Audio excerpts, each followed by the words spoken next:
የማህበረሰቡን ሰላም በማረጋገጥና ማንነቱን ለማጽናት የሚያስችል የሰላም አስከባሪ ኃይል እየገነባ መሆኑን በአማራ ክልል ወልቃይት ጠገዴ ሰቲት ሁመራ ዞን አስተዳደር አስታወቀ።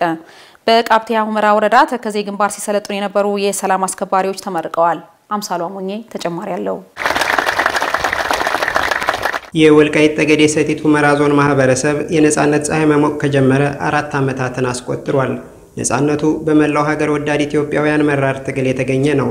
ይህንን የህይወት መስዋዕትነት የተከፈለበትን ነጻነት ለማጽናት የወልቃይት ጠገዴ ሰቲት ሁመራ ዞን አስተዳደር የተከዜ ዘብ በሚል ስያሜ በተለያየ ጊዜ በርካታ ሰላም አስከባሪዎችን አሰልጥኖ አስመርቋል። ከሰሞኑም በቃብቴ ሁመራ ወረዳ ተከዜ ግንባር ሲሰለጥኑ የነበሩ ሰላም አስከባሪዎች ተመርቀዋል። ይህ ኃይል ከሌሎች የጸጥታ አደረጃጀቶች ጋር በመቀናጀት የዞኑን ሰላም ማረጋገጥ እንደሚችል የዞኑ ምክትል አስተዳዳሪና የሰላምና ጸጥታ መምሪያ ኃላፊ ኮሎኔል ደመቀ ዘውዶ አስረድተዋል። ወቅና እስከምናገኝ እጃችን እግራችን አጣጥፈን መቀመጥ ሳይሆን የመጀመሪያ ቀበሌያችንን ሰላም መሆን አለበት፣ ወረዳውን ሰላም መሆን አለበት፣ ዞኑም ሰላም መሆን አለበት። ያንን ስለሆነ የተከዜ ዘብ በሚል ዞኑ ቀደም ሲል አደራጅቶ ያሰለጠነ ያዘጋጀ በመቆየት ምክንያት ዞኑ ፍጹም ሰላም ነው። ከየትኛውም ኃይል ነፃ ነው። ኮሎኔል ደመቀ አክለውም የማህበረሰቡን የአማራነት ማንነት በኃይል ለመንጠቅ የሚሞክርን አካል በመከላከል ማህበረሰቡ ማንነቱን አጽንቶ እንዲቀጥል ይረዳልን ብለዋል። ቋንቋችን አማራዎች ነን፣ ባህላችን አማራዎች ነን፣ ስነልቦናችን ጎንደሬዎች ነን፣ የመሬት አቀማመጣችን ተከዜ ምስክራችን።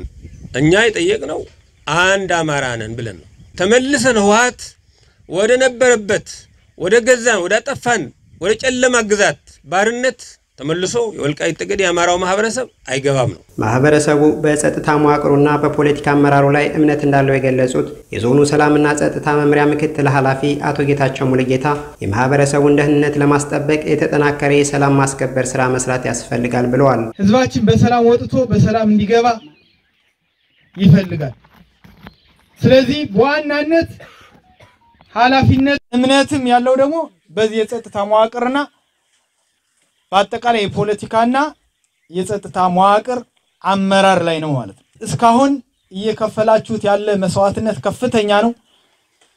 የሞታችሁ የቆሰላችሁ እዚህ ሰዓት ደርሰናል።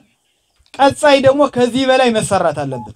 ስልጠናው አንድነትን ኢትዮጵያዊነትንና ህዝባዊነትን ዓላማ አድርጎ የተሰጠ መሆኑን በመጠቆም ባገኙት ስልጠና የተሰጣቸውን ግዳጅ ለመወጣት ቁርጠኛ መሆናቸውን ዋኛው መተኪያና ማርካቸው ወንዱ ተናግረዋል። የሚፈልገው ግንባታ ተገንብቷል፣ የሚፈልገው ስልጠና ሰልጥኗል፣ የሚፈልገው አሁን ብቻ የምታየው ሰራዊት ትዛዝ ብቻ ነው የሚጠብቀው። ቁርጠኝነት አባቶቻችን የወረስነው ቁርጠኝነት አለ። ይሄ ስልጠና ዋናው ታርጌት ያደረገው ምንድነው? የአንድነት ኢትዮጵያዊነት ምን ይመስላል? ብዙ ትምህርት አግኝተንበታል፣ ፍቅር አግኝተንበታል። ከጓዱ ተነስቶ እስከ የሻለቃው አደራጀት ትክክለኛ ህዝባዊ ሆኖ ትክክለኛ የአማራ ልጅ በመሆን ደንበሩ ለመጠበቅ ቁርጠኛ ሆኖ ተነስቷል። የወልቃይት ጠገዴ ማህበረሰብ የማንነት ጥያቄ በሰላማዊ መንገድ ምላሽ እንዲያገኝ እየተሰራ መሆኑን በእለቱ ተገልጿል።